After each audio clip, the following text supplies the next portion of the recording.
ಎಲ್ಲರಿಗೂ ನಮಸ್ಕಾರ. ಎಲ್ಲ ಸ್ಪರ್ಧಾ ಮಿತ್ರರಿಗೂ MGKS ಯೂಟ್ಯೂಬ್ ಚಾನಲ್ಗೆ ಸ್ವಾಗತ. ನಾನು ನಿಮ್ಮ ಲಗಮಣ್ಣ ಚೌಗಲ. ಕಳೆದ ಕ್ಲಾಸಿನಲ್ಲಿ ಭಾರತಕ್ಕೆ ಯುರೋಪಿಯನ್ನರ ಆಗಮನದ ಕುರಿತು ಅಧ್ಯಯನ ಮಾಡ್ತಾ ಬಂದಿದ್ವಿ. ಭಾರತಕ್ಕೆ ಯುರೋಪಿಯನ್ನರ ಆಗಮನದಲ್ಲಿ ಯುರೋಪಿಯನ್ ರಾಷ್ಟ್ರಗಳಾದ ಪೋರ್ಚುಗೀಸರು, ಡಚ್ಚರು, ಬ್ರಿಟಿಷರು ಈ ಮೂರು ರಾಷ್ಟ್ರಗಳ ಬಗ್ಗೆ ನಾವು ಇವಾಗಲೇ ಅಧ್ಯಯನ ಮಾಡಿದಾಗಿದೆ. ಮುಂದುವರೆದ ರಾಷ್ಟ್ರಗಳಾದ ಡೇನರು ಮತ್ತು ಫ್ರೆಂಚರನ ಒಂದು ಕುರಿತು ಈ ಒಂದು ಕ್ಲಾಸಿನಲ್ಲಿ ನಾವು ಈಗ ಅಧ್ಯಯನ ಮಾಡೋಣ.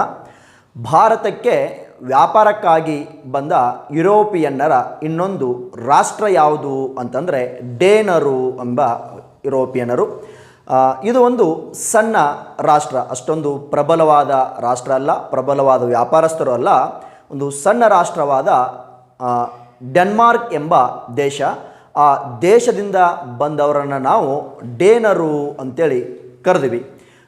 ಪೋರ್ಚುಗಲ್ ದೇಶದಿಂದ ಬಂದವರನ್ನು ಪೋರ್ಚುಗೀಸರು ಅಂತ ಕರೆದ್ವಿ. ಹಾಲೆಂಡ್ ದೇಶದಿಂದ ಬಂದವರನ್ನು ಡಚ್ಚರು ಅಂತ ಕರೆದ್ವಿ. ಇಂಗ್ಲೆಂಡ್ ದೇಶದಿಂದ ಅಥವಾ ಯುನೈಟೆಡ್ ಕಿಂಗ್ಡಮ್ದಿಂದ ಬಂದವರನ್ನು ನಾವು ಬ್ರಿಟಿಷರು ಅಂತ ಹೆಂಗೆ ಕರೆದ್ವೋ, ಅದೇ ಥರ ಡೇನರು ಯಾವ ದೇಶದವರು ಅಂತಂದರೆ ಡೆನ್ಮಾರ್ಕ್ ದೇಶದವರು ಅಂತೇಳಿ ನೋಡ್ತಿರ್ಬೇಕು. ಡೇನರು ಯಾವ ದೇಶದವರು ಅಂತಂದರೆ ಡೆನ್ಮಾರ್ಕ್ ದೇಶದವರು. ಒಂದು ಸಣ್ಣ ದೇಶ ಡೆನ್ಮಾರ್ಕ್ ದೇಶ ಅಂತೇಳಿ.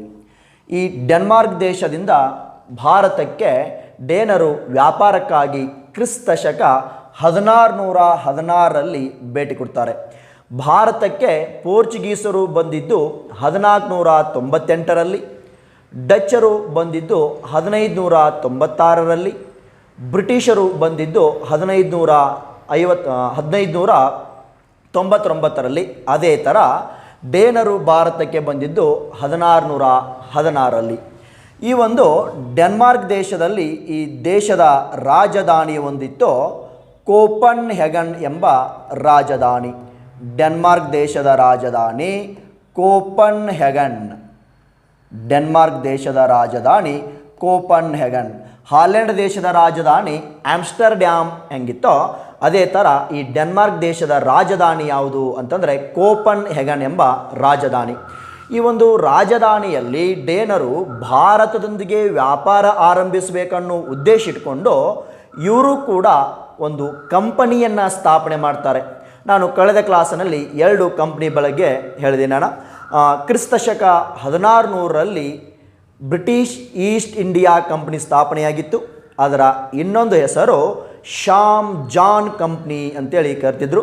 ಅದೇ ಥರ ಬ್ರಿಟಿಷರು ಕಂಪ್ನಿಯನ್ನು ಸ್ಥಾಪನೆ ಮಾಡಿದ 2 ವರ್ಷಗಳ ನಂತರ ಇನ್ನೊಂದು ಡಚ್ಚರು ಒಂದು ಕಂಪ್ನಿಯನ್ನು ಸ್ಥಾಪನೆ ಮಾಡಿದ್ರು, ಡಚ್ ಈಸ್ಟ್ ಇಂಡಿಯಾ ಕಂಪನಿ ಕ್ರಿಸ್ತ ಶಕ 1602ರಲ್ಲಿ. ಅದರ ಇನ್ನೊಂದು ಹೆಸರು ಯುನೈಟೆಡ್ ಈಸ್ಟ್ ಇಂಡಿಯಾ ಕಂಪನಿ ಅಂತೇಳಿ. ಅದೇ ಥರ ಭಾರತಕ್ಕೆ ಯುರೋಪಿಯನ್ನರು ವ್ಯಾಪಾರ ಮಾಡುವ ಉದ್ದೇಶ ಇಟ್ಕೊಂಡು ಒಂದು ಕಂಪನಿಯನ್ನು ಸ್ಥಾಪನೆ ಮಾಡ್ತಾರೆ. ಕ್ರಿಸ್ತ ಶಕ 1616ರಲ್ಲಿ ಅದನ್ನು ಡೇನ್ ಈಸ್ಟ್ ಇಂಡಿಯಾ ಕಂಪನಿ ಎಂದು ಕರೀತಾರೆ. ಡೇನ್ ಈಸ್ಟ್ ಇಂಡಿಯಾ ಕಂಪನಿ ಕ್ರಿಸ್ತ ಶಕ 1616ರಲ್ಲಿ. ಈ ಒಂದು ಕಂಪ್ನಿಯನ್ನು ಸ್ಥಾಪನೆ ಮಾಡಿಕೊಂಡ ಡೇನರು ಭಾರತದೊಂದಿಗೆ ವ್ಯಾಪಾರವನ್ನು ಆರಂಭ ಮಾಡ್ತಾರೆ. ಇದೊಂದು ಸಣ್ಣ ದೇಶ. ಇವರು ಭಾರತಕ್ಕೆ ಬಂದಿದ್ದು 1616ರಲ್ಲಿ. ಇದಕ್ಕಿಂತ ಮುಂಚೆನೇ ಬ್ರಿಟಿಷರು ಬಂದಿರ್ತಾರೆ. ಪ್ರಬಲ ದೇಶ, ಬ್ರಿಟಿಷರು ಪ್ರಬಲಶಾಲಿಗಳಾಗಿದ್ದರಿಂದ ಈ ಒಂದು ಡೇನರು ಹೆಚ್ಚಿನ ಸಮಯದವರೆಗೆ ಭಾರತದಲ್ಲಿ ವ್ಯಾಪಾರವನ್ನು ಮಾಡಲಿಲ್ಲ. ಕಾರಣ ಆ ಒಂದು ಬ್ರಿಟಿಷರನ್ನು ಎದುರಾಕಲಾರದೆ ಇವರು ಭಾರತವನ್ನು ಬಿಟ್ಟ ತಮ್ಮಿಂದ ತಾವೇ ಹೊರ ಹೋಗ್ತಾರೆ. ಭಾರತದಲ್ಲಿ ಬಿದ್ರಾ ಕಾಳಗ ಅಂತೇಳಿ ಹೇಳಿದ್ದೀನಿ ನಾನು ಕಳೆದ ಕ್ಲಾಸಿನಲ್ಲಿ. ಆ ಒಂದು ಬಿದ್ರಾ ಕಾಳಗದಲ್ಲಿ ಬ್ರಿಟಿಷರು ಏನು ಮಾಡಿದರು ಅಂತಂದರೆ ಡಚ್ಚರನ್ನು ಸಂಪೂರ್ಣವಾಗಿ ಸೋಲಿಸಿ ಭಾರತದಿಂದ ಏನು ಮಾಡಿದರು ಅಂತಂದ್ರೆ ಹೊರ ಹಾಕಿರ್ತಾರೆ.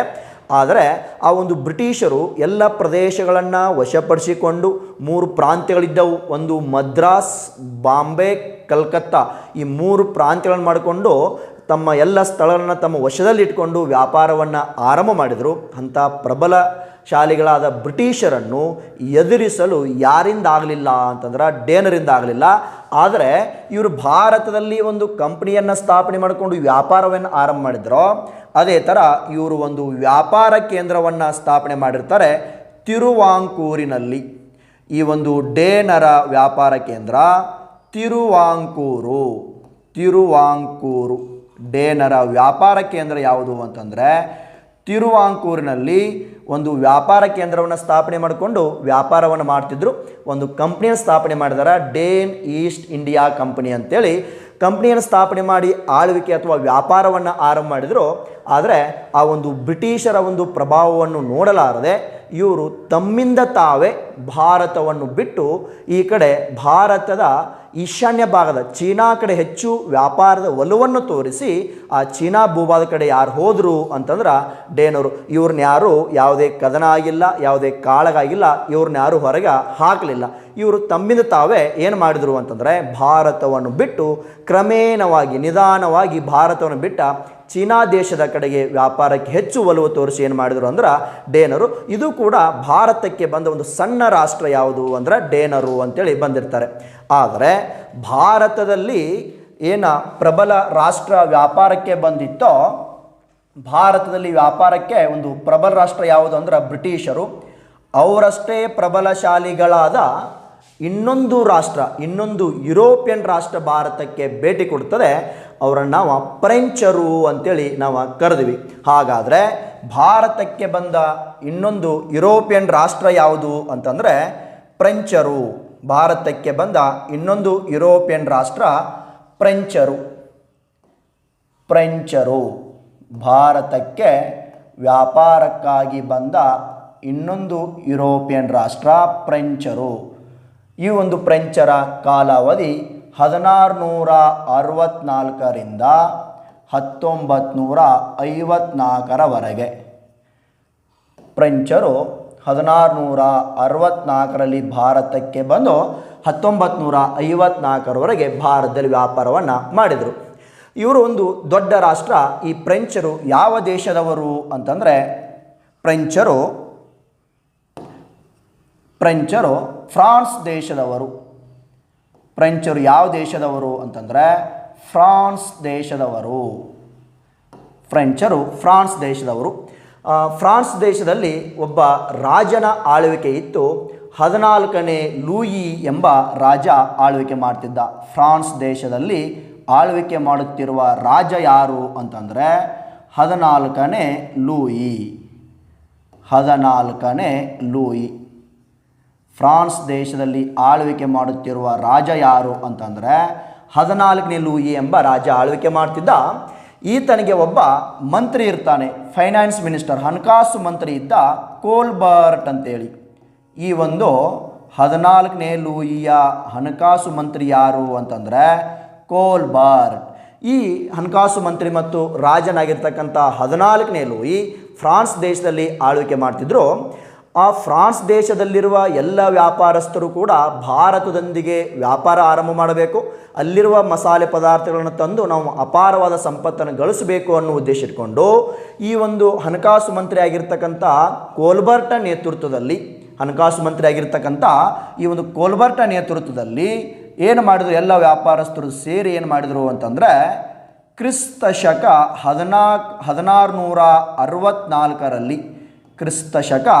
1664ರಲ್ಲಿ ಕೋಲ್ಬರ್ಟ್ ಏನು ಮಾಡಿದ ಅಂತಂದರೆ ಭಾರತದೊಂದಿಗೆ ವ್ಯಾಪಾರವನ್ನು ಮಾಡುವ ಉದ್ದೇಶ ಇಟ್ಕೊಂಡು ಒಂದು ಕಂಪನಿಯನ್ನು ಸ್ಥಾಪನೆ ಮಾಡ್ತಾನೆ. ಆ ಒಂದು ಕಂಪನಿಗೆ ಏನಂದು ಹೆಸರಿಸಿದ್ರು ಅಂದ್ರೆ ಫ್ರೆಂಚ್ ಈಸ್ಟ್ ಇಂಡಿಯಾ ಕಂಪನಿ. ಯಾವಾಗ ಸ್ಥಾಪನೆಯಾಯಿತು ಅಂತಂದ್ರೆ 1664ರಲ್ಲಿ ಫ್ರೆಂಚ್ ಈಸ್ಟ್ ಇಂಡಿಯಾ ಕಂಪನಿ, ಕ್ರಿಸ್ತಶಕ 1664ರಲ್ಲಿ. ಈ ಒಂದು ಫ್ರೆಂಚ್ ಕಂಪ್ನಿ ಸ್ಥಾಪನೆ ಮಾಡಿದವರು ಕೋಲ್ಬರ್ಟ್ ಭಾರತದೊಂದಿಗೆ ವ್ಯಾಪಾರ ಮಾಡುವ ಉದ್ದೇಶಕ್ಕಾಗಿ ಒಂದು ಕಂಪ್ನಿಯನ್ನು ಸ್ಥಾಪನೆ ಮಾಡ್ಕೊಳ್ತಾರೆ. ಈ ಕಂಪನಿಗೆ ಇನ್ನೊಂದು ಹೆಸರು ಏನು ಅಂತಂದ್ರೆ ಸರ್ವಕಾಲಿಕ ಕಂಪನಿ ಎಂದು ಕರೀತಾರೆ. ಸರ್ವಕಾಲಿಕ ಫ್ರೆಂಚ್ ಕಂಪನಿಯ ಇನ್ನೊಂದು ಹೆಸರು ಸರ್ವಕಾಲಿಕ, ಪರ್ಪಿಚುವಲ್ ಅಂತೇಳಿ ಕರೀತಾರೆ ಇಂಗ್ಲೀಷಿನಲ್ಲಿ, ಪರ್ಪಿಚುವಲ್ ಅಥವಾ ಸರ್ವಕಾಲಿಕ ಅಂತೇಳಿ. ಇದು ಕೂಡ ಭಾರತದೊಂದಿಗೆ ವ್ಯಾಪಾರ ಮಾಡುವ ಉದ್ದೇಶ ಇಟ್ಕೊಂಡು ಒಂದು ಕಂಪ್ನಿ ಸ್ಥಾಪನೆಯಾಗಿತ್ತು. ಬ್ರಿಟಿಷ್ ಕಂಪ್ನಿ ಸ್ಥಾಪನೆಯಾಗಿದ್ದು 1600ರಲ್ಲಿ. ಅದರ ಇನ್ನೊಂದು ಹೆಸರು ಶಾಮ್ ಜಾನ್ ಕಂಪನಿ. ಡಚ್ ಕಂಪನಿ ಸ್ಥಾಪನೆಯಾಗಿದ್ದು 1602ರಲ್ಲಿ. ಅದರ ಇನ್ನೊಂದು ಹೆಸರು ಯುನೈಟೆಡ್ ಈಸ್ಟ್ ಇಂಡಿಯಾ ಕಂಪನಿ. 1616ರಲ್ಲಿ ಡೇನ್ ಈಸ್ಟ್ ಇಂಡಿಯಾ ಕಂಪ್ನಿ ಸ್ಥಾಪನೆಯಾಗಿದೆ. ಅದೇ ಥರ ಫ್ರೆಂಚ್ ಕಂಪ್ನಿ ಯಾವಾಗ ಸ್ಥಾಪನೆ ಆಯಿತು ಅಂತಂದರೆ 1664ರಲ್ಲಿ. ಇದರ ಮೇಲೆ ಭಾಳ ಸಾರಿ ಕ್ವಶನ್ಗಳಾಗಿದ್ದಾವೆ. ಒಂದು ಕಡೆ ಇಸ್ವಿಗಳನ್ನು ಕೊಟ್ಟು ಇನ್ನೊಂದು ಕಡೆ ದೇಶದ ಹೆಸರು ಕೊಡ್ತಾರೆ, ಹೊಂದಿಸಿ ಬರೆಯಿರಿ ಅಂತೇಳಿ. ಯಾವ ವರ್ಷದಲ್ಲಿ ಯಾವ ಕಂಪನಿ ಸ್ಥಾಪನೆ ಆಯಿತು ಅಂತೇಳಿ. ಭಾರತಕ್ಕೆ ವ್ಯಾಪಾರಕ್ಕಾಗಿ ಏನು ಯುರೋಪಿಯನ್ರು ಬಂದಿದ್ದಾರೋ ಅಷ್ಟೂ ರಾಷ್ಟ್ರಗಳಲ್ಲಿ ಯಾವ ರಾಷ್ಟ್ರ ಕಂಪನಿಯನ್ನು ಸ್ಥಾಪನೆ ಮಾಡಿಲ್ಲ ಅಂತಂದರೆ ಪೋರ್ಚುಗಲ್ ಅಥವಾ ಪೋರ್ಚುಗೀಸರು ಏನು ಮಾಡಲಿಲ್ಲ ಅಂದರೆ ಕಂಪ್ನಿಯನ್ನು ಸ್ಥಾಪನೆ ಯಾವುದೇ ಮಾಡಿಲ್ಲ. ಆ ಪೋರ್ಚುಗೀಸರನ್ನು ಬಿಟ್ಟು ಉಳಿದು 4 ರಾಷ್ಟ್ರಗಳು ಭಾರತದೊಂದಿಗೆ ವ್ಯಾಪಾರ ಮಾಡುವ ಉದ್ದೇಶ ಇಟ್ಕೊಂಡು ಕಂಪ್ನಿಗಳನ್ನು ಸ್ಥಾಪನೆ ಮಾಡಿದವೆ. ಆದರೆ ಭಾರತದಲ್ಲಿ ಯುರೋಪಿಯನ್ನರು ಆಗನ್ನು ನೋಡ್ತೀವಲ್ಲ, ಮೊದಲು ಬಂದವರು ಪೋರ್ಚುಗೀಸರು, ನಂತರ ಬಂದವರು ಡಚ್ಚರು, ಬ್ರಿಟಿಷರು, ಡೇನರು, ಫ್ರೆಂಚರು. ಆದರೆ ಈ 5 ರಾಷ್ಟ್ರಗಳಲ್ಲಿ ಒಂದು ರಾಷ್ಟ್ರ ಕಂಪ್ನಿ ಸ್ಥಾಪನೆ ಮಾಡಿಲ್ಲ. ಇನ್ನು ಉಳಿದ 4 ರಾಷ್ಟ್ರಗಳಲ್ಲಿ ಮೊದಲ ಕಂಪನಿಯನ್ನು ಸ್ಥಾಪನೆ ಮಾಡಿದವರು ಯಾರು ಅಂತ ಕ್ವಶನ್ ಕೇಳಿದರೆ ಬ್ರಿಟಿಷರು. ಬ್ರಿಟಿಷರಿಗಿಂತ ಡಚ್ಚರು ಮೊದಲು ಬಂದಿರಬಹುದು, ಆದರೆ ಕಂಪ್ನಿ ಸ್ಥಾಪನೆ ಮಾಡಿದವರು ಮೊದಲು ಯಾರು ಅಂತಂದರೆ ಬ್ರಿಟಿಷರು. ಬ್ರಿಟಿಷರು ಸ್ಥಾಪನೆ ಮಾಡಿದ 2 ವರ್ಷಗಳ ನಂತರ ಕಂಪ್ನಿ ಸ್ಥಾಪನೆ ಮಾಡಿದವರು ಯಾರು ಅಂದ್ರೆ ಡಚ್ಚರು. ಅದೇ ಥರ 1664ರಲ್ಲಿ ಫ್ರೆಂಚ್ ಈಸ್ಟ್ ಇಂಡಿಯಾ ಕಂಪ್ನಿ ಸ್ಥಾಪನೆ ಆಗಿದೆ. ಅದರ ಇನ್ನೊಂದು ಹೆಸರು ಸರ್ವಕಾಲಿಕ ಕಂಪನಿ ಅಂತೇಳಿ. 1664 ಕಂಪ್ನಿ ಸ್ಥಾಪನೆ ಮಾಡಿಕೊಂಡು ಭಾರತಕ್ಕೆ ವ್ಯಾಪಾರವನ್ನು ಆರಂಭ ಮಾಡಿದರು. ಈ ಫ್ರೆಂಚರು ಭಾರತಕ್ಕೆ ಬಂದಾಗ ಭಾರತದಲ್ಲಿ 4 ರಾಷ್ಟ್ರಗಳು ವ್ಯಾಪಾರ ಮಾಡ್ತಿರ್ತವೆ. ಪೋರ್ಚುಗೀಸರು ಇದ್ದಿರ್ತಾರೆ, ಡಚ್ಚರಿದ್ದರು, ಬ್ರಿಟಿಷರಿದ್ದರು, ಡೇನರಿದ್ದರು. ಇವರು ಕೂಡ ಭಾರತಕ್ಕೆ ವ್ಯಾಪಾರಕ್ಕಾಗಿ ಬಂದು ಎಲ್ಲ ಭಾರತ ದೇಶ ಏನಲ್ಲಿ ಯುರೋಪಿಯನ್ರು ವ್ಯಾಪಾರ ಮಾಡ್ತಿದ್ರೋ ಆವಾಗ ಅವರು ವ್ಯಾಪಾರ ಕೇಂದ್ರಗಳನ್ನು ಮಾಡಿಕೊಂಡು, ರಾಜಧಾನಿಗಳನ್ನು ಮಾಡಿಕೊಂಡು, ವಸಾಹತ ಕೇಂದ್ರಗಳನ್ನು ಮಾಡಿಕೊಂಡು ವ್ಯಾಪಾರ ಮಾಡ್ತಿದ್ರು. ಅವರಂತೆಯೇ ನಾವು ಕೂಡ ಭಾರತದಲ್ಲಿ ಇದ್ದುಕೊಂಡೇ ವ್ಯಾಪಾರ ಮಾಡಬೇಕು.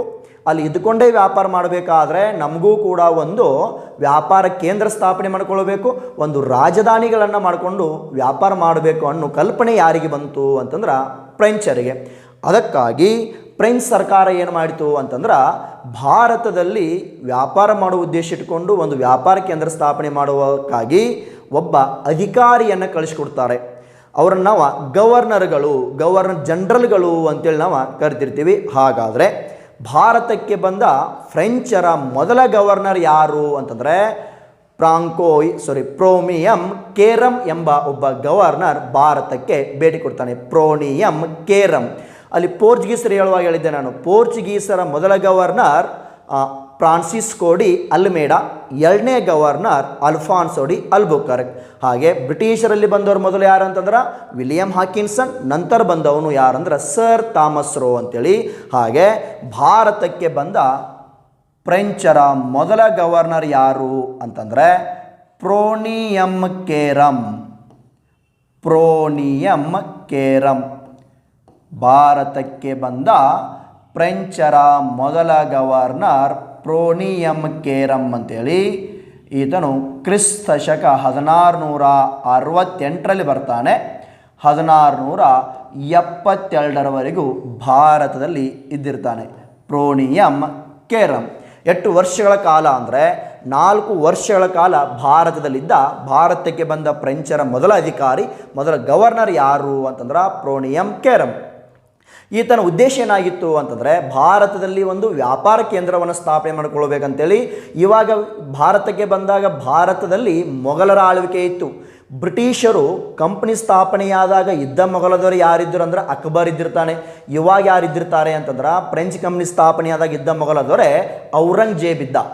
ಈತನು ಭಾರತಕ್ಕೆ ಬಂದಾಗ ಮೊಘಲರ ಔರಂಗಜೇಬ್ ಆಳ್ವಿಕೆ ಮಾಡ್ತಿದ್ದ. ಈತನು ಹೋಗಿ ಔರಂಗಜೇಬನ ಬಳಿ ಭೇಟಿ ಆಗ್ತಾನೆ. ದೆಹಲಿಗೆ ಹೋಗಿ ಭೇಟಿಯಾಗಿ ಆ ಔರಂಗಜೇಬನಿಂದ ಅನುಮತಿ ಪಡೆದುಕೊಂಡು ಪ್ರೋನಿಯಂ ಕೇರಂ ಏನು ಮಾಡಿದ ಅಂತಂದರೆ ಒಂದು ವ್ಯಾಪಾರ ಕೇಂದ್ರವನ್ನು ಸ್ಥಾಪನೆ ಮಾಡ್ತಾನೆ. ಯಾರಿಂದ ಅನುಮತಿ ಪಡೆದುಕೊಂಡು ಅಂತಂದರೆ ಔರಂಗಜೇಬ್, ಮೊಘಲರ ಒಂದು ಔರಂಗಜೇಬನ ಅನುಮತಿ ಪಡೆದುಕೊಂಡು 1668ರಲ್ಲಿ ಒಂದು ವ್ಯಾಪಾರ ಕೇಂದ್ರವನ್ನು ಸ್ಥಾಪನೆ ಮಾಡ್ತಾನೆ. ಈತನು ಸ್ಥಾಪಿಸಿದ ಅಥವಾ ಫ್ರೆಂಚರ ಮೊದಲ ವ್ಯಾಪಾರ ಕೇಂದ್ರ ಯಾವುದು ಅಂತಂದರೆ ಗುಜರಾತಿನ ಸೂರತ್ ಫ್ರೆಂಚರ ಮೊದಲ ವ್ಯಾಪಾರ ಕೇಂದ್ರ. ಆ ನಂತರ ಆಮೇಲೆ ಬೇರೆ ಬೇರೆ ಸ್ಥಳದಲ್ಲಿ ವ್ಯಾಪಾರ ಕೇಂದ್ರ ಮಾಡಿಕೊಂಡ್ರು. ಅದರ ಮೊದಲ ವ್ಯಾಪಾರ ಕೇಂದ್ರ ಯಾವುದು ಅಂದರೆ ಸೂರತ್. ಪೋರ್ಚುಗೀಸರ ಮೊದಲ ವ್ಯಾಪಾರ ಕೇಂದ್ರ ಕೊಚ್ಚಿ, ಡಚ್ಚರ ಮೊದಲ ವ್ಯಾಪಾರ ಕೇಂದ್ರ ಮಚಿಲಿಪಟ್ಟಣ, ಬ್ರಿಟಿಷರ ಮೊದಲ ವ್ಯಾಪಾರ ಕೇಂದ್ರ ಸೂರತ್, ಇನ್ನು ಡೇನರ್ ವ್ಯಾಪಾರ ಕೇಂದ್ರ ತಿರುವಾಂಕೂರು. ಹಾಗೆ ಈ ಒಂದು ಫ್ರೆಂಚರ ಮೊದಲ ವ್ಯಾಪಾರ ಕೇಂದ್ರ ಯಾವುದು ಅಂದರೆ ಸೂರತ್. ಇಲ್ಲಿ ಗೊತ್ತಿರಬೇಕು, ಬ್ರಿಟಿಷರು ಎಷ್ಟು ಪ್ರಬಲಶಾಲಿಗಳಾಗಿದ್ದರೋ ಅಷ್ಟೇ ಪ್ರಬಲಶಾಲಿಗಳು ಯಾರಾಗಿದ್ದಾರೋ ಫ್ರೆಂಚರು. ಒಂದೇ ಸ್ಥಳದಲ್ಲಿ 2 ರಾಷ್ಟ್ರಗಳು ವ್ಯಾಪಾರ ಕೇಂದ್ರವನ್ನು ಮಾಡಿಕೊಂಡು ವ್ಯಾಪಾರವನ್ನು ಆರಂಭ ಮಾಡ್ತಾರೆ. ಆ ಒಂದು ಫ್ರೆಂಚರು ಮತ್ತು ಬ್ರಿಟಿಷರ ಮಧ್ಯೆ ಸಂಘರ್ಷ ಪ್ರಾರಂಭ ಆಗಿದ್ದೇ ಇಲ್ಲಿಂದ. ಮುಂದೆ ನೋಡೋಣ ಹೆಂಗೆ ಅವರವ್ರ ಮಧ್ಯೆ ಸಂಘರ್ಷ ಆಗ್ತವೆ, ಯಾವ ಥರ ಯುದ್ಧಗಳಾದವು ಅಂತೇಳಿ ಮುಂದೆ ನೋಡೋಣ. ಆದರೆ ಈ ಪ್ರೋನಿಯಂ ಕೇರಂ ಆ ಸೂರತ್ನಲ್ಲಿನೇ ವ್ಯಾಪಾರ ಕೇಂದ್ರ ಮಾಡಿಕೊಂಡು 8 ವರ್ಷಗಳ ಕಾಲ ಇದ್ದ ಅಂತಂದರೆ 4 ವರ್ಷಗಳ ಕಾಲ.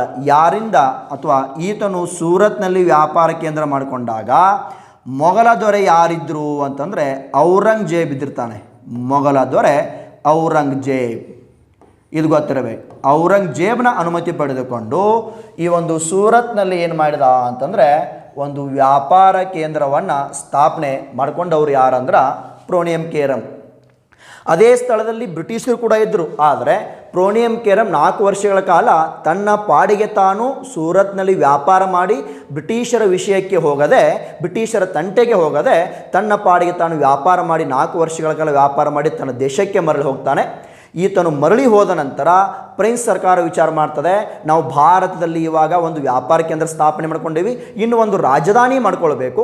ಒಂದು ರಾಜಧಾನಿ ಮಾಡ್ಕೊಂಡ್ರೆ ಇನ್ನೂ ವ್ಯಾಪಾರಕ್ಕೆ ಅನುಕೂಲ ಆಗ್ತದ ಅನ್ನೋ ಉದ್ದೇಶ ಇಟ್ಕೊಂಡು ಒಂದು ರಾಜಧಾನಿ ಮಾಡ್ಕೊಳ್ಳೋ ಸಲುವಾಗಿ ಇನ್ನೊಬ್ಬ ಅಧಿಕಾರಿಯನ್ನು, ಇನ್ನೊಬ್ಬ ಗವರ್ನರನ್ನು ಭಾರತಕ್ಕೆ ಕಳಿಸ್ಕೊಡ್ತಾರೆ. ಹಾಗಾದರೆ ಭಾರತಕ್ಕೆ ಬಂದ ಫ್ರೆಂಚರ 2ನೇ ಗವರ್ನರ್ ಯಾರು ಅಂತಂದರೆ ಫ್ರಾಂಕೋಯಿನ್ ಮಾರ್ಟಿನ್. ಈ ಹೆಸರುಗಳು ಸ್ವಲ್ಪ ಗೊತ್ತಿರಬೇಕು. ಮೊದಲ ಗವರ್ನರ್ ಪ್ರೋನಿಯಂ ಕೇರಂ ಆಗಿದ್ದರೆ 2ನೇ ಗವರ್ನರ್ ಯಾರು ಅಂತಂದರೆ ಫ್ರಾಂಕೋಯಿನ್ ಮಾರ್ಟಿನ್. ಭಾರತಕ್ಕೆ ಬಂದ 2ನೇ ಗವರ್ನರ್ ಫ್ರಾಂಕೋಯಿನ್ ಮಾರ್ಟಿನ್. ಈತನು 1672ರಿಂದ 82ರವರೆಗೆ 10 ವರ್ಷಗಳ ಕಾಲ ಭಾರತದಲ್ಲಿದ್ದ. ಈತನು ಅತ್ಯಂತ ಪ್ರಬಲ ಗವರ್ನರ್, ಚಾಣಾಕ್ಷ ಗವರ್ನರ್ ಆಗಿರ್ತಾನೆ. ಈತನು ಫ್ರಾಂಕೋಯಿನ್ ಮಾರ್ಟಿನ್ ಭಾರತಕ್ಕೆ ಬಂದ ಫ್ರೆಂಚರ 2ನೇ ಗವರ್ನರ್ ಆಗಿದ್ದ. ಈತನ ಉದ್ದೇಶ ಏನಾಗಿತ್ತು ಅಂತಂದರೆ ಒಂದು ರಾಜಧಾನಿ ಮಾಡ್ಕೊಳ್ಬೇಕನ್ನೋ ಉದ್ದೇಶ ಇರ್ತದ. ಈತನು ಬಂದಾಗ ಭಾರತದಲ್ಲಿ ಮೊಘಲರೇ ಆಳ್ವಿಕೆ ಮಾಡ್ತಿದ್ರು. ಅವಾಗಿದ್ದ ಮೊಘಲ ಸುಲ್ತಾನ ಯಾರು, ಮೊಘಲ ದೊರೆ ಯಾರು ಅಂತಂದರೆ ಔರಂಗಜೇಬನೇ ಇದ್ದಿರ್ತಾನೆ. ಈತನೂ ಕೂಡ ಔರಂಗಜೇಬನಿಗೆ ಭೇಟಿಯಾಗಿ ಆತನಿಗೆ ಆ ಔರಂಗಜೇಬನಿಂದ ಅನುಮತಿ ಪಡೆದುಕೊಂಡು ಒಂದು ರಾಜಧಾನಿಯನ್ನು ಮಾಡಿಕೊಂಡ. ನಮ್ಮ ಭಾರತದ ಪೂರ್ವ ಕರಾವಳಿಯಲ್ಲಿ ಒಂದು ಪ್ರದೇಶ ಬರ್ತದ ಪಾಂಡಿಚೇರಿ ಅಂತೇಳಿ. ಆ ಪಾಂಡಿಚೇರಿಯನ್ನು ಔರಂಗಜೇಬನಿಂದ ಅನುಮತಿ ಪಡೆದುಕೊಂಡು ಅದನ್ನು ತನ್ನ ರಾಜಧಾನಿಯನ್ನಾಗಿ ಮಾಡಿಕೊಂಡ. ಹಾಗಾದರೆ ಈ ಒಂದು ಫ್ರೆಂಚರ ರಾಜಧಾನಿ ಯಾವುದು ಅಂತಂದ್ರೆ ಪಾಂಡಿಚೇರಿ. ಫ್ರೆಂಚರ ರಾಜಧಾನಿ ಪಾಂಡಿಚೇರಿ. ಫ್ರೆಂಚರ ರಾಜಧಾನಿ ಪಾಂಡಿಚೇರಿ. ಯಾರಿಂದ ಅನುಮತಿ ಪಡೆದುಕೊಂಡು ಅಂತಂದರೆ ಔರಂಗಜೇಬನಿಂದನೇ ಅನುಮತಿ ಪಡೆದುಕೊಂಡು ಪಾಂಡಿಚೇರಿಯನ್ನು ಅದನ್ನು ತನ್ನ ರಾಜಧಾನಿಯನ್ನಾಗಿ ಮಾಡ್ಕೊಳ್ತಾನೆ. ಹಾಗಾದರೆ ಫ್ರೆಂಚರ ರಾಜಧಾನಿ ಯಾವುದು ಅಂತಂದ್ರೆ ಪಾಂಡಿಚೇರಿ. ವ್ಯಾಪಾರ ಕೇಂದ್ರ ಯಾವುದು ಅಂತಂದರೆ ಸೂರತ್. ಇವಾಗ ನೋಡ್ರಿ, ಭಾರತದಲ್ಲಿ ಪೋರ್ಚುಗೀಸರ ರಾಜಧಾನಿ ಗೋವಾ, ಡಚ್ಚರ ರಾಜಧಾನಿ ಪುಲಿಕಾಟ್, ಬ್ರಿಟಿಷರ ರಾಜಧಾನಿ ತಾತ್ಕಾಲಿಕ ರಾಜಧಾನಿ ಮುರ್ಸಿದಾಬಾದ್, ಮುಂದೆ ಖಾಯಂ ರಾಜಧಾನಿ ಯಾವುದಾದ್ರು ಕಲ್ಕತ್ತಾ ಆಗ್ತದೆ. ನಂತರ ಹಾರ್ಡಿಂಜನ ಕಾಲದಲ್ಲಿ 1911ರಲ್ಲಿ ಆ ಕಲ್ಕತ್ತಾದ ದೆಹಲಿಗೆ ವರ್ಗಾವಣೆ ಆಗ್ತದೆ. ಅದೇ ಥರ ಈ ಒಂದು ಫ್ರೆಂಚರ್ ರಾಜಧಾನಿ ಯಾವುದು ಅಂತಂದರೆ ಪಾಂಡಿಚೇರಿ. ಇದ್ರ ಮೇಲೂ ಭಾಳ ಸರಿ ಕ್ವಶನ್ ಆಗಿರ್ತವೆ. ಒಂದು ಕಡೆ ಆ ದೇಶದ ಅಥವಾ ರಾಷ್ಟ್ರದ ಹೆಸರುಗಳನ್ನು ಕೊಟ್ಟು, ಇನ್ನೊಂದು ಕಡೆ ಏನು ಮಾಡ್ತಾರೆ ಅಂತಂದರೆ ಆ ಒಂದು ರಾಜಧಾನಿ ಹೆಸರು ಕೊಡ್ತಾರೆ, ಅಥವಾ ಆ ಒಂದು ವ್ಯಾಪಾರ ಕೇಂದ್ರ ಹೆಸರು ಕೊಡ್ತಾರೆ, ಅಥವಾ ಆ ಕಂಪ್ನಿ ಹೆಸರುಗಳನ್ನು ಕೊಡ್ತಿರ್ತಾರೆ. ಅದಕ್ಕೆ ಸರಿಯಾಗಿ ನಿಮ್ಗೆ ಗೊತ್ತಿರಬೇಕು. 10 ವರ್ಷಗಳ ಕಾಲ ಈತನು ಪಾಂಡಿಚೇರಿಯಲ್ಲಿ ಇದ್ದುಕೊಂಡು ವ್ಯಾಪಾರ ಮಾಡ್ತಾನೆ. ಇವನು ಕೂಡ ಬ್ರಿಟಿಷರ ವಿಷಯಕ್ಕೆ ಹೋಗದೆ ತನ್ನ ಪಾಡಿಗೆ ತಾನು 10 ವರ್ಷಗಳ ಕಾಲ ವ್ಯಾಪಾರ ಮಾಡಿ ಅಪಾರವಾದ ಮಸಾಲೆ ಪದಾರ್ಥಗಳನ್ನು, ಅಪಾರವಾದ ಸಂಪತ್ತನ್ನು ತುಂಬಿಕೊಂಡು ಏನು ಮಾಡಿದ ಅಂತಾರೆ, ತನ್ನ ದೇಶಕ್ಕೆ ಯಾರು ಮರಳಿದರು ಅಂತಂದರೆ ಫ್ರಾಂಕೋಯಿನ್ ಮಾರ್ಟಿನ್ ಅಂತೇಳಿ. ಆದರೆ ಇಲ್ಲಿಯವರೆಗೆ ಈ ಫ್ರಾಂಕೋಯಿನ್ ಮಾರ್ಟಿನ್ ಬಂದು ಹೋಗುವವರೆಗೆ ಬ್ರಿಟಿಷರು ಮತ್ತು ಫ್ರೆಂಚರ ನಡುವೆ ಯಾವುದೇ ಗೊಂದಲಗಳಿರಲಿಲ್ಲ, ಯಾವುದೇ ಸಂಘರ್ಷಗಳು ಇರಲಿಲ್ಲ. ಆದರೆ ಇವರು ಹೋದ ನಂತರ ಮುಂದೆ ಇನ್ನೊಬ್ಬ ಫ್ರೆಂಚರೊಬ್ಬ ಗವರ್ನರ್ ಬರ್ತಾನೆ. ಆತನು ಅತ್ಯಂತ ಚಾಣಾಕ್ಷ ವ್ಯಕ್ತಿ, ಸಮರ್ಥ ವ್ಯಕ್ತಿ, ಪ್ರಬಲ ವ್ಯಕ್ತಿ. ಅವನನ್ನು ಉಷಾ ತಾರೆ, ಮಿನುಗುವ ನಕ್ಷತ್ರ, ಧ್ರುವ ತಾರೆ ಎಂದು ಕರೀತಾರೆ. ಆದರೆ ಅಂಥ ಒಬ್ಬ ವ್ಯಕ್ತಿ ಭಾರತಕ್ಕೆ ಭೇಟಿ ಕೊಡ್ತಾನೆ. ಫ್ರೆಂಚರ ಒಬ್ಬ ಗವರ್ನರ್ ಭಾರತಕ್ಕೆ ಭೇಟಿ ಕೊಟ್ಟ, ಆತನೇ ಡೂಪ್ಲೆ ಅಂತೇಳಿ. ಭಾರತಕ್ಕೆ ಬಂದ ಇನ್ನೊಬ್ಬ ಗವರ್ನರ್ ಯಾರು ಅಂದ್ರೆ ಡೂಪ್ಲೆ. ಭಾರತಕ್ಕೆ ಬಂದ ಇನ್ನೊಬ್ಬ ಗವರ್ನರ್ ಡೂಪ್ಲೆ ಅಂತೇಳಿ. ಈತನನ್ನು ಅತ್ಯಂತ ಪ್ರಬಲ ವ್ಯಕ್ತಿ, ಚಾಣಾಕ್ಷ ವ್ಯಕ್ತಿ, ಮಿನುಗುವ ನಕ್ಷತ್ರ, ಉಷಾ ತಾರೆ, ಧ್ರುವ ತಾರೆ ಅಂತೇಳಿ ಹೆಸರುವಾಸಿಯಾಗಿದ್ದ ಡೂಪ್ಲೆ ಭಾರತಕ್ಕೆ ಭೇಟಿ ಕೊಡ್ತಾನೆ. ಈತನು 1742ರಲ್ಲಿ ಭಾರತಕ್ಕೆ ಬರ್ತಾನೆ. 1754ರವರೆಗೂ ಭಾರತದಲ್ಲಿ ಇದ್ದ ಡೂಪ್ಲೆ ಅಂತೇಳಿ. ಈತನು ಅತ್ಯಂತ ಪ್ರಬಲ ವ್ಯಕ್ತಿ. ಇದಕ್ಕಿಂತ ಮುಂಚೆ ಬಂದಿರತಂಥ ಗವರ್ನರ್ಗಳು ಅವರು ತಮ್ಮ ಪಾಡಿಗೆ ತಾವು ಬಂದು ವ್ಯಾಪಾರ ಕೇಂದ್ರಗಳಲ್ಲಿ, ರಾಜಧಾನಿಯಲ್ಲಿ ತಮ್ಮ ಪಾಡಿಗೆ ತಾವು ವ್ಯಾಪಾರ ಮಾಡಿ ಹೋಗಿದ್ದರು. ಯಾವುದೇ ರಾಜರಿಗೆ ತೊಂದರೆ ಮಾಡಿರಲಿಲ್ಲ, ಯಾವುದೇ ಬೇರೆ ಬ್ರಿಟಿಷರಿಗಾಗಿ ಡಚ್ಚರಿಗೆ ಯಾವುದೇ ತೊಂದರೆ ಮಾಡಿರಲಿಲ್ಲ. ತಮ್ಮ ಪಾಡಿಗೆ ತಾವು ವ್ಯಾಪಾರ ಮಾಡಿ ಹೋಗಿರೋದವ್ರು ಯಾರು ಅಂದರೆ ಈ ಇಬ್ಬರು ಗವರ್ನರ್ಗಳು. ಆದರೆ ಈ ಒಂದು ಡೂಪ್ಲೆ ಏನು ಮಾಡಿದ ಅಂತಂದರೆ ಭಾರತಕ್ಕೆ ಬರಬೇಕಾದ್ರೆ ಒಂದು ದೊಡ್ಡ ಸೈನ್ಯವನ್ನೇ ತೊಗೊಂಡು ಬರ್ತಾನೆ ಭಾರತಕ್ಕೆ. ಇವರು ಬಂದಿರೋದು ವ್ಯಾಪಾರಕ್ಕಾಗಿ, ಯಾವುದೇ ಯುದ್ಧ ಮಾಡೋಕ್ಕಲ್ಲ, ಯಾವುದೇ ಕದನ ಮಾಡೋಕ್ಕಲ್ಲ. ಅವರು ಬಂದಿರೋದು ವ್ಯಾಪಾರಕ್ಕಾಗಿ. ಆ ವ್ಯಾಪಾರ ಮಾಡೋದನ್ನು ಬಿಟ್ಟು ಡೂಪ್ಲೆ ಏನು ಮಾಡಿದ ಅಂತಂದರೆ ಭಾರತಕ್ಕೆ ಬರುವಾಗ ಒಂದು ದೊಡ್ಡ ಸೈನ್ಯವನ್ನೇ ತರ್ತಾನೆ.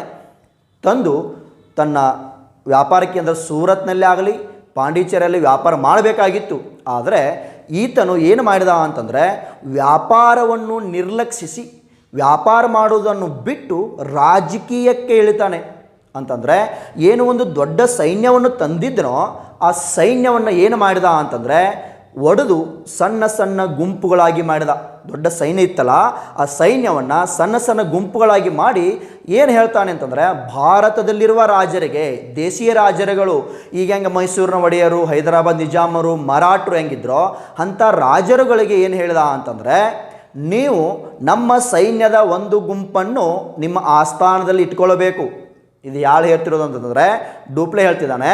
ನಮ್ಮ ಒಂದು ಅಥವಾ ಫ್ರೆಂಚರ ಒಂದು ಸೈನ್ಯವನ್ನು ದೇಶೀಯ ರಾಜ್ಯಗಳು ತಮ್ಮ ಆಸ್ಥಾನದಲ್ಲಿ ಇಟ್ಕೊಳ್ಬೇಕು. ಇಟ್ಕೊಂಡು ಅವರ ಖರ್ಚು ವೆಚ್ಚವೆಲ್ಲ ಅವರೇ ನೋಡ್ಕೊಳ್ಬೇಕು. ಅವರ ವೇತನವನ್ನು ಕೂಡ ರಾಜರೇ ಕೊಡಬೇಕು. ಆ ದೇಶೀಯ ರಾಜರುಗಳು ಡೂಪ್ಲೆ ಸೈನ್ಯದ ಸಹಾಯ ಪಡ್ಕೊಳ್ಬೋದು. ಯಾವಾಗ ಪಡ್ಕೊಳ್ಬೋದು ಅಂತಂದರೆ ಯಾರಾದರೂ ತಮ್ಮ ಮೇಲೆ ದಾಳಿ ಮಾಡಿದಾಗ, ತಮಗೆ ಆಪತ್ಕಾಲ ಬಂದಾಗ ಆ ಫ್ರೆಂಚರ ಸೈನ್ಯದ ಸಹಾಯ ಪಡ್ಕೊಳ್ಬೋದು. ಅಥವಾ ಆ ಒಂದು ಸೈನ್ಯದ ಸಹಾಯ ತಗೊಂಡು ನೀವೇ ಏನು ಮಾಡಬಾರ್ದು ಅಂತಂದರೆ ಬೇರೆ ರಾಜರ ಮೇಲೆ, ಬೇರೆ ದೇಶೀಯ ರಾಜರ ಮೇಲೆ ಯುದ್ಧ ಮಾಡಬಾರ್ದು ಅನ್ನುವ ಒಂದು ನಿಯಮವನ್ನು ಜಾರಿಗೆ ತರಲು ನೋಡಿದವರು ಯಾರು ಅಂದರೆ ಡೂಪ್ಲೆ. ಈ ಒಂದು ನಿಯಮಕ್ಕೆ ಸಹಾಯಕ ಸೈನ್ಯ ಪದ್ಧತಿ ಅಂತ ಕರೀತಾರೆ. ಎಂಥ ಪದ್ಧತಿ? ಸಹಾಯಕ ಸೈನ್ಯ ಪದ್ಧತಿ. ಅಂತಂದರೆ ಫ್ರೆಂಚರ ಒಂದು ಸೈನ್ಯವನ್ನು ದೇಶೀಯ ರಾಜರುಗಳು ತಮ್ಮ ಆಸ್ಥಾನದಲ್ಲಿ ಇಟ್ಕೊಂಡು ಅದರ ಖರ್ಚು ವೆಚ್ಚ ಎಲ್ಲ ನೋಡಿಕೊಂಡು ಅವರ ವೇತನ ಕೊಟ್ಟು ಅವರ ಸೈನ್ಯದ ಸಹಾಯ ಯಾವಾಗ ತಗೊಳ್ಳಬಹುದು ಅಂದರೆ ತಮಗೆ ಆಪತ್ಕಾಲ ಬಂದಾಗ, ಯಾರಾದರೂ ತಮ್ಮ ಮೇಲೆ ದಾಳಿ ಮಾಡಿದಾಗ ಮಾತ್ರ ಅವರು ಸಹಾಯ ಪಡಿಬಹುದು. ಇವರೇ ಏನು ಮಾಡಬಾರ್ದು ಅಂತಂದ್ರೆ ಬೇರೆಯದವರ ಮೇಲೆ ದಾಳಿ ಮಾಡಬಾರ್ದು ಅನ್ನೋ ಒಂದು ಪದ್ಧತಿಯನ್ನು ಜಾರಿಗೆ ತರಲು ನೋಡಿದ ಅದಕ್ಕೆ ಏನಂತ ಕರೆದ್ರು ಅಂತಂದರೆ ಸಹಾಯಕ ಸೈನ್ಯ ಪದ್ಧತಿ ಅಂತ ಕರೀತಾರೆ. ಈ ಒಂದು ಪದ್ಧತಿಯನ್ನು ಜಾರಿಗೆ ತರಲು ನೋಡಿದಾಗ ಭಾರತದಲ್ಲಿರುವ ದೇಶೀಯ ರಾಜರುಗಳು ಆ ಒಂದು ಪದ್ಧತಿಯನ್ನು ಒಪ್ಕೊಳ್ಳಲಿಲ್ಲ, ಆ ಪದ್ಧತಿ ಜಾರಿಗೆ ಬರಲಿಲ್ಲ. ಆದರೆ ಇದೇ ಒಂದು ಸಹಾಯಕ ಸೈನ್ಯ ಪದ್ಧತಿಯನ್ನು ಮುಂದೆ ಜಾರಿಗೆ ತರೋರು ಯಾರು? 1798ರಲ್ಲಿ ಲಾರ್ಡ್ ವೆಲ್ಲೆಸ್ಲಿ ಎಂಬ ಬ್ರಿಟಿಷ್ ಗವರ್ನರ್, ಮುಂದೆ ಬರ್ತಾರೆ ಬ್ರಿಟಿಷ್ ಗವರ್ನರ್, ಈ ಒಂದು ಸಹಾಯಕ ಸೈನ್ಯ ಪದ್ಧತಿಯನ್ನು ಮೊದಲ ಬಾರಿಗೆ ಜಾರಿ ತರ್ತಾನೆ 1798ರಲ್ಲಿ. ಈ ಒಂದು ಸಹಾಯಕ ಸೈನ್ಯ ಪದ್ಧತಿಯನ್ನು ಒಪ್ಪಿಕೊಂಡ ಮೊದಲ ಸಂಸ್ಥಾನವೇ ಹೈದರಾಬಾದ್ ನಿಜಾಮರು, ನಂತರ ಮೈಸೂರು ಒಡೆಯರು, ಹೀಗೆ ಒಪ್ಕೊಳ್ತಾರೆ. ಆದರೆ ಈ ಒಂದು ಸಹಾಯಕ ಸೈನ್ಯ ಪದ್ಧತಿಯನ್ನು ಕಲ್ಪನೆ ಕೊಟ್ಟವರು ಯಾರು ಅಂತಂದ್ರೆ ಡೂಪ್ಲೆ ಅನ್ನೋದು ಗೊತ್ತಿರಲಿ. ಯಾವ ಪದ್ಧತಿಯ ಕಲ್ಪನೆ ಕೊಟ್ಟ ಅಂತಂದರೆ ಸಹಾಯಕ ಸೈನ್ಯ ಪದ್ಧತಿಯ ಕಲ್ಪನೆ ನೀಡಿದನು. ಸಹಾಯಕ ಸೈನ್ಯ ಪದ್ಧತಿಯ ಕಲ್ಪನೆ. ಸಹಾಯಕ ಸೈನ್ಯ ಪದ್ಧತಿಯ ಕಲ್ಪನೆ ನೀಡಿದವರು ಯಾರು ಅಂತಂದರೆ ಡೂಪ್ಲೆ. ಗೊತ್ತಿರಲಿ, ಈ ಒಂದು ಪದ್ಧತಿ ಜಾರಿಗೆ ಬರಲಿಲ್ಲ, ಅದರ ಕಲ್ಪನೆ ಕೊಡ್ತಾನೆ. ಈ ಒಂದು ಪದ್ಧತಿಯನ್ನು ಜಾರಿಗೆ ತರೋರು ಯಾರು ಅಂದರೆ ಬ್ರಿಟಿಷ್ ಗವರ್ನರ್ ಲಾರ್ಡ್ ವೆಲ್ಲೆಸ್ಲಿ 1798ರಲ್ಲಿ. ಈ ಒಂದು ಸಹಾಯಕ ಸೈನ್ಯ ಪದ್ಧತಿ ಯಾವಾಗ ದೇಶೀಯ ರಾಜರುಗಳು ಒಪ್ಕೊಳ್ಳಲಿಲ್ಲವೋ ಆವಾಗ ಡೂಪ್ಲೆ ಏನು ಮಾಡಿದ ಅಂದರೆ ವ್ಯಾಪಾರ ಮಾಡೋದನ್ನು ಬಿಟ್ಟು ದೇಶೀಯ ರಾಜರ ಆಡಳಿತದಲ್ಲಿ ಹಸ್ತಕ್ಷೇಪ ಸ್ಟಾರ್ಟ್ ಮಾಡ್ತಾನೆ. ದೇಶೀಯ ರಾಜರ ಆಡಳಿತದಲ್ಲಿ ಹಸ್ತಕ್ಷೇಪ ಯಾವಾಗ ಸ್ಟಾರ್ಟ್ ಮಾಡಿದನೋ ಆ ದೇಶೀಯ ರಾಜರುಗಳು ಬ್ರಿಟಿಷರ ಬೆಂಬಲ ಕೇಳ್ತಾರೆ. ಆವಾಗ ಬ್ರಿಟಿಷರಿಗೆ ಅಷ್ಟೇ ಬೇಕಾಗಿತ್ತು, ಭಾರತದಲ್ಲಿ ಫ್ರೆಂಚರ ವಿರುದ್ಧ ಹೋರಾಡಿ ಫ್ರೆಂಚರು ಹೊರ ಹಾಕಬೇಕಂತ ಕಾಯ್ತಿರ್ತಾರೆ. ಈ ಒಂದು ದೇಶೀಯ ರಾಜರ ಮಧ್ಯೆ ಏನು ಹಸ್ತಕ್ಷೇಪ ಸ್ಟಾರ್ಟ್ ಮಾಡಿದನೋ ಆವಾಗ ದೇಶೀಯ ರಾಜರುಗಳು ಬ್ರಿಟಿಷರನ್ನು ಬೆಂಬಲ ಕೇಳ್ತಾರೆ. ಈ ಒಂದು ದೇಶೀಯ ರಾಜರ ಒಂದು ಮುಂದಿಟ್ಕೊಂಡು ಬ್ರಿಟಿಷರು ಭಾರತದಲ್ಲಿ ಯಾರೊಂದಿಗೆ ಯುದ್ಧ ಮಾಡ್ತಾರೆ ಅಂತಂದರೆ ಫ್ರೆಂಚರೊಂದಿಗೆ ಯುದ್ಧ ಮಾಡ್ತಾರೆ. ಭಾರತದಲ್ಲಿ ಫ್ರೆಂಚರು ಮತ್ತು ಬ್ರಿಟಿಷರ ಮಧ್ಯೆ ಯುದ್ಧಗಳಾಗಿದ್ದಾವೆ. ಅವು ಯಾಕಾದವು, ಎಷ್ಟಾದವು, ಯಾವಾಗಾದವು ಒಂದು ಮುಂದೆ ನೋಡೋಣ. ಆದರೆ ಅದಕ್ಕೆಲ್ಲ ಕಾರಣ ಯಾರು ಅಂದ್ರೆ ಡೂಪ್ಲೆ. ಈ ಡೂಪ್ಲೆ ವ್ಯಾಪಾರವನ್ನು ನಿರ್ಲಕ್ಷಿಸಿ ಏನು ಮಾಡಿದ ಅಂತಂದರೆ ರಾಜಕೀಯವಾಗಿ ಇಳಿದು ಭಾರತದಲ್ಲಿ ಫ್ರೆಂಚರು ಅವನತಿ ಹೊಂದಲು ಒಬ್ಬ ಮುಖ್ಯ ವ್ಯಕ್ತಿ ಯಾರು ಕಾರಣ ಆಗಿಬಿಡ್ತಾರೆ ಅಂತಂದರೆ ಅಲ್ಲಿ ಡೂಪ್ಲೆ ಕಾರಣ ಆಗಿಬಿಡ್ತಾನೆ.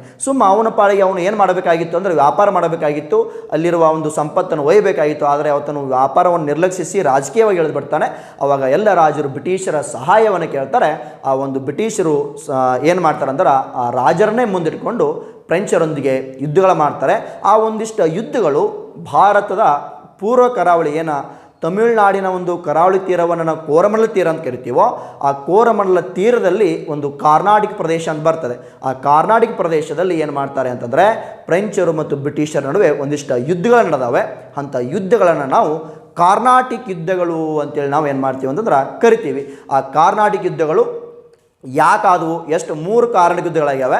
ಆ 3 ಕಾರಣಕ ಯುದ್ಧಗಳಿಗೆ ಕಾರಣಗಳೇನು, ಆ ಒಂದು ಕಾರಣಕ ಯುದ್ಧಗಳಲ್ಲಿ ಯಾವ ಕದನ ಆಗ್ತದ, ಯಾವ ಒಪ್ಪಂದ ಆಗ್ತದ, ಆ ಕಾರ್ನಾಟಿಕ್ ಯುದ್ಧಕ್ಕೆ ಹಿನ್ನೆಲೆ ಏನು, ಕಾರಣ ಯಾವ ಥರ ಯುದ್ಧ ಪ್ರಾರಂಭ ಆಗ್ತದ ಅಂತೇಳಿ ನಾವು ನೆಕ್ಸ್ಟ್ ಕ್ಲಾಸಲ್ಲಿ ನೋಡೋಣ. ಆದರೆ ಭಾರತಕ್ಕೆ ಯುರೋಪಿಯನ್ ರಾಷ್ಟ್ರಗಳು ವ್ಯಾಪಾರಕ್ಕಾಗಿ ಬಂದಿದ್ದಾವೆ. ಈಗ ನಾನು ಎಷ್ಟು ರಾಷ್ಟ್ರ ಬಗ್ಗೆ ಹೇಳಿದೆ ಅಂದರೆ 5 ರಾಷ್ಟ್ರಗಳ ಬಗ್ಗೆ. ಒಂದು ಪೋರ್ಚುಗೀಸರು, ಡಚ್ಚರು, ಬ್ರಿಟಿಷರು, ಫ್ರೆಂಚರು, ಡೇನರು. ಹಿಂಗೆ ಇಲ್ಲಿ ಇಲ್ಲಿಯವರೆಗೆ ನಾನು ಕ್ಲಾಸ್ ಹೇಳಿದ್ನೋ, ನೀವೇನು ಕೇಳಿದ್ರೋ ಇದರ ಮೇಲೆ ಯಾವ ಥರ ಕ್ವಶನ್ ಕೇಳ್ತಾರೆ ಅಂತಂದರೆ ಭಾರತಕ್ಕೆ ವ್ಯಾಪಾರಕ್ಕಾಗಿ ಬಂದ ಯುರೋಪಿಯನ್ ರಾಷ್ಟ್ರಗಳನ್ನು ಕಾಲಾನುಕ್ರಮದಲ್ಲಿ ಬರೀರಿ ಅಂತ ಕೇಳ್ತಿರ್ತಾರೆ. ಅಂದರೆ ಯಾವುದರ ನಂತರ ಯಾವ ರಾಷ್ಟ್ರ ಭಾರತಕ್ಕೆ ಬಂತು ಅಂತೇಳಿ ಕೇಳ್ತಿರ್ತಾರೆ. ಭಾರತಕ್ಕೆ ಮೊದಲು ಬಂದಿದ್ದು ಪೋರ್ಚುಗೀಸರು. ಭಾರತಕ್ಕೆ ಮೊದಲು ಬಂದವರು ಯಾರು ಅಂದ್ರೆ ಪೋರ್ಚುಗೀಸರು. ನಂತರ ಬಂದವರು ಡಚ್ಚರು. ಪ್ರಮುಖ 4 ದೇಶಗಳಿಗೆ ಗೊತ್ತಿರಬೇಕು. ಪೋರ್ಚುಗೀಸರು, ಡಚ್ಚರು, ಇನ್ನೊಬ್ಬರು ಬ್ರಿಟಿಷರು ಅಥವಾ ಇಂಗ್ಲೀಷರು ಅಂತೇಳಿ ಬರ್ತಾರೆ, ಇನ್ನೊಬ್ಬರು ಫ್ರೆಂಚರು. 4 ರಾಷ್ಟ್ರ ಕಾಲಾನುಕ್ರಮದಲ್ಲಿ ಬರೆಯಿರಿ ಅಂತ ಕೇಳ್ತಿರ್ತಾರೆ. ಮೊದಲು ಬಂದವರು ಪೋರ್ಚುಗೀಸರು, ನಂತರ ಬಂದವರು ಡಚ್ಚರು, ನಂತರ ಬಂದವರು ಇಂಗ್ಲೀಷರು, ಬಂದವರು ಫ್ರೆಂಚರು. ಪೋರ್ಚುಗೀಸರು ಯಾವಾಗ ಬಂದರು ಅಂತಂದರೆ 1498ರಲ್ಲಿ. ಡಚ್ಚರು ಯಾವಾಗ ಬಂದರು ಅಂದ್ರೆ 1596. ಬ್ರಿಟಿಷರು ಅಥವಾ ಇಂಗ್ಲೀಷರು 1599, ಫ್ರೆಂಚರು 1664. ಇದು ಗೊತ್ತಿರಬೇಕು. ಇದನ್ನು ನೀವು PDEF ಅಂತೇಳಿ ನೆನಪಿಟ್ಕೊಳ್ಳಿ. PDEF. P ಅಂದರೆ ಪೋರ್ಚುಗೀಸರು, D ಅಂದರೆ ಡಚ್ಚರು, E ಅಂದರೆ ಇಂಗ್ಲೀಷರು, F ಅಂದ್ರೆ ಫ್ರೆಂಚರು. ಕಾಲಾನುಕ್ರಮದಲ್ಲಿ ಬಂದವರು ಅಂತ ಗೊತ್ತಾಗ್ಬಿಡ್ತದ. ಇನ್ನೇನು ಕ್ವಶನ್ ಕೇಳ್ತಾರಂದ್ರೆ ಭಾರತವನ್ನು ಬಿಟ್ಟ ಹೋದಂಥ ಯುರೋಪಿಯನ್ ರಾಷ್ಟ್ರಗಳನ್ನು ಕಾಲಾನುಕ್ರಮ ಬರೀರಿ ಅಂತೇಳಿ. ಇದು ಬಂದವರು ಆಯಿತು. ಇನ್ನು ಭಾರತ ಬಿಟ್ಟು ಹೋದವರು ಯಾರ್ಯಾರು ಅಂತಂದರೆ ಒಂದೇ ಒಂದು ಗೊತ್ತಿರಲಿ, ಈ ಒಂದು P ಅನ್ನು ತೆಗೆದ ಲಾಸ್ಟ್ ಹಾಕಿಬಿಡಬೇಕು. ಮೊದಲು ಹೋದವರು ಯಾರು ಅಂದರೆ ಡಚ್ಚರು. ನಂತರ ಹೋದವರು ಇಂಗ್ಲೀಷರು, ನಂತರ ಹೋದವರು ಫ್ರೆಂಚರು, ನಂತರ ಹೋದವರು ಪೋರ್ಚುಗೀಸರು ಅಂತೇಳಿ. ನಂತರ ಹೋದವರು ಯಾರು ಅಂದರೆ ಪೋರ್ಚುಗೀಸರು ಅಂತೇಳಿ. ಈ ಒಂದು ಡಚ್ಚರು ಯಾವಾಗ ಹೋದರು ಭಾರತ ಬಿಟ್ಟು ಅಂತಂದರೆ 1759. ಬ್ರಿಟಿಷರು ಹೋಗಿದ್ದು ನಿಮಗೆಲ್ಲ ಗೊತ್ತದ 1947. ಫ್ರೆಂಚರು ಹೋಗಿದ್ದು 1954. ಪೋರ್ಚುಗೀಸರು ಹೋಗಿದ್ದು 1961. ಈ 4 ರಾಷ್ಟ್ರ ಬಗ್ಗೆ ಗೊತ್ತಿರಬೇಕು. ಇದು ಬಂದವರು ಮತ್ತು ಹೋದವರು. ನೀವು PDF ಅಂತೇಳಿ ನೆನಪಿಟ್ಕೊಂಡ್ರೆ ಸಾಕು, ಬಂದವರಾಗಿರ್ತದೆ. ಹೋದವರು ಅಂತ ಕೇಳಿದರು ಅಂತಂದರೆ ಈ ಪಿಯನ್ನು ತೆಗೆದ ಲಾಸ್ಟಿಗೆ ಹಾಕಿಬಿಟ್ರೆ ಏನಾಗ್ತದೆ ಅಂದ್ರೆ ಅವ್ರು ಹೋದವರು. ಫಸ್ಟ್ ಬಂದವರು ಪೋರ್ಚುಗೀಸರು, ಲಾಸ್ಟ್ ಹೋದವರು ಯಾರಂದ್ರೆ ಪೋರ್ಚುಗೀಸರೇ ಆಗಿರ್ತಾರೆ. ಈಗ ಭಾರತಕ್ಕೆ ಹಿಂಗೆ 5 ರಾಷ್ಟ್ರಗಳು ಏನು ಮಾಡಿದಾವೆ, ವ್ಯಾಪಾರಕ್ಕಾಗಿ ಬಂದಿದ್ದಾವೆ. ಇನ್ನು ಮುಂದೆ ಭಾರತದಲ್ಲಿ 2 ಪ್ರಬಲ ರಾಷ್ಟ್ರಗಳು ಫ್ರೆಂಚರು ಮತ್ತು ಬ್ರಿಟಿಷರು ವ್ಯಾಪಾರ ಮಾಡಕತ್ತಾರೆ. ಅವರವರ ಮಧ್ಯೆ ಏನಾಗ್ತವೆ ಅಂತ ಹೇಳಿದರೆ ಯುದ್ಧಗಳಾಗ್ತವೆ. ಆ ಯುದ್ಧಗಳು ಯಾಕಾದವು, ಹೇಗೆ ಆಗ್ತವೆ, ಯಾವ ಒಪ್ಪಂದದ ಮೂಲಕ ಕೊನೆಗೊಂಡವು, ಈ ಯುದ್ಧದಲ್ಲಿ ಯಾರು ಸಂಪೂರ್ಣವಾಗಿ ಸೋಲು ಅನುಭವಿಸ್ತಾರೆ, ಭಾರತವನ್ನು ಬಿಟ್ಟು ಯಾರನ್ನು ಹೊರಗೆ ಹಾಕಿದರು ಮತ್ತು ಯಾರು ಹೊರಗೆ ಹೋದರು ಅನ್ನೋದನ್ನು ನಾವು ಮುಂದಿನ ಕ್ಲಾಸಲ್ಲಿ ಏನು ಮಾಡ್ತೀನಿ ಅಂತಂದರೆ ನಮಗೆಲ್ಲ ಡಿಟೇಲ್ ಆಗಿ ಎಕ್ಸ್ಪ್ಲೇನ್ ಮಾಡ್ತೀನಿ. ಆದರೆ ಈ ಒಂದು ಕ್ಲಾಸ್ನಲ್ಲಿ ಇಲ್ಲಿಯವರೆಗೆ ನನ್ನ ತರಗತಿಯನ್ನು ವೀಕ್ಷಿಸಿದ ಎಲ್ಲ ಸ್ಪರ್ಧಾ ಮಿತ್ರರಿಗೂ ಧನ್ಯವಾದಗಳು. ಯಾರು ಇನ್ನೂ ಈ ಚಾನಲ್ಗೆ ಸಬ್ಸ್ಕ್ರೈಬ್ ಆಗಿಲ್ವೋ, ಜಾಯಿನ್ ಆಗ್ತಾರೆ ಸಬ್ಸ್ಕ್ರೈಬ್ ಆಗಿಲ್ವೋ, ನೀವು ಸಬ್ಸ್ಕ್ರೈಬ್ ಆಗಿ ಅದರ ಪಕ್ಕದಲ್ಲಿರುವ ಬೆಲ್ ಬಟನ್ ಅಥವಾ ಬೆಲ್ ಐಕಾನನ್ನು ಕ್ಲಿಕ್ ಮಾಡಿ. ಯಾಕೆ ಬೆಲ್ ಬಟನ್ ಕ್ಲಿಕ್ ಮಾಡಬೇಕು ಅಂತಂದರೆ ನಾವು ಅಪ್ಲೋಡ್ ಮಾಡುವ ಪ್ರತಿಯೊಂದು ವಿಡಿಯೋಗಳು ನಾವು ಅಪ್ಲೋಡ್ ಮಾಡಿದ ತಕ್ಷಣ ನೀವು ನಿಮ್ಮ ಮೊಬೈಲ್ನಲ್ಲಿ ನೋಟಿಫಿಕೇಷನ್ ಪಡಿಬೋದು. ಯಾಕಂತಂದರೆ ಈ ಒಂದು ಕೊರೋನಾ ಕಾರಣಕ್ಕಾಗಿ ನೀವು ಮನೆಯಲ್ಲೇ ಏನು ಮಾಡ್ಬೋದು, ಎಲ್ಲ ಕ್ಲಾಸ್ಗಳನ್ನು ಕೇಳಿ ಮುಂಬರುವ PC, PSI, SDF ಎಕ್ಸಾಮ್ಗಳಿಗೆ ಅನುಕೂಲ ಆಗುವ ಹಾಗೆ ನಾವು ದಿನಾಲು ಮ್ಯಾಥ್ಸ್ ಮಾಡ್ತಿದ್ದಾರೆ, ಆನಂತರ ಬಯಾಲಜಿ ಕ್ಲಾಸ್ ಮಾಡ್ತಿದ್ದಾರೆ, ನಾನು ಹಿಸ್ಟ್ರಿ ಮಾಡ್ತಿದ್ದೀನಿ. ಇದಕ್ಕೆ ನಿಮ್ಗೆ ಅನುಕೂಲ ಆಗುವ ಹಾಗೆ ಒಂದಿಷ್ಟು ಮಾಹಿತಿಯನ್ನು ನೀಡಬೇಕನ್ನೋ ಕಲ್ಪನೆ ಇಟ್ಕೊಂಡು ಈ MG ಸಂಸ್ಥೆ ಏನು ಮಾಡ್ತಿದೆ ಅಂತಂದರೆ ನಿಮ್ಗೆ ಒಂದು ಉಪಯೋಗ ಮಾಡಿಕೊಟ್ಟಿದೆ. ಆ ಉಪಯೋಗವನ್ನು ನೀವು ಸದುಪಯೋಗ ಪಡಿಸ್ಕೊಂಡು ಮನೆಯಲ್ಲೇ ಇದ್ದುಕೊಂಡು ಏನು ಮಾಡಿರಿ ಅಂತಂದರೆ ಅದರ ಸದುಪಯೋಗ ಪಡಿಸ್ಕೊಳ್ರಿ. ಇನ್ನು ನೋಡಬೇಕು, ಏನೋ ಲಾಕ್ಡೌನ್ ಓಪನ್ ಆದ ತಕ್ಷಣ ಜುಲೈ ತಿಂಗಳಲ್ಲಿ ಮೇ ಬಿ ಆಫ್ಲೈನ್ ಕ್ಲಾಸ್ಗಳು ಕೂಡ ಪ್ರಾರಂಭ ಆಗ್ಬೋದು.